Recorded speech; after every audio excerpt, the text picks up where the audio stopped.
Hi guys, me again.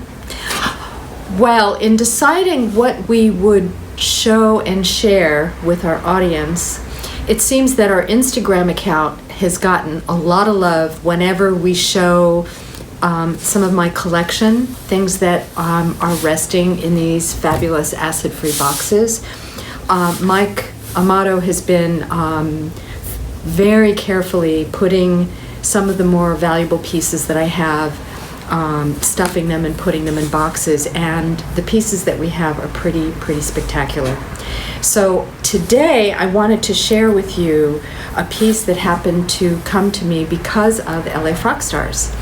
A woman up in Oregon was in an estate, an estate that had a fabulous provenance, and the daughter of this family had a dress made in 1957 at Balmain's Couture Atelier, and I believe she only wore it twice, and I was lucky enough to acquire this piece from this dealer, and she has been sleeping very carefully in this box, and I'm going to put my acid-free or my gloves on, and we will do the big reveal. Now, one of the things I want to show you is not only what makes this dress so special, but we're going to do a close-up of the lissage embroidery and also of the seams and of the label. So, are you ready?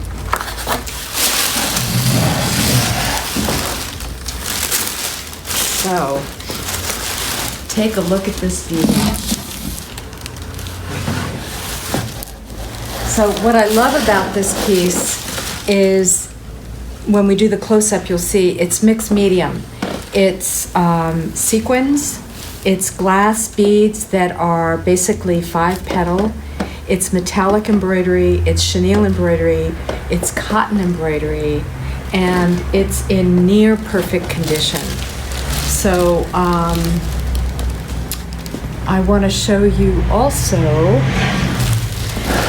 when I acquired this piece, the dealer was kind enough to alert me to the fact that an almost identical piece from the same collection is at one of the museums in France, the Palais Galliera, which is in the 16th arrondissement, and it's really one of my favorite museums in all the world. And I'm so pleased and honored to have the piece that's in the cover. The only difference is theirs has spaghetti straps. This one is clearly strapless and was not altered. It was made strapless.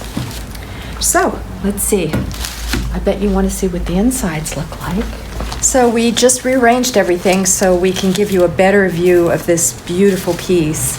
And as I was standing here looking, I noticed something completely that I overlooked before, which are looped details, which we'll give you a close-up later.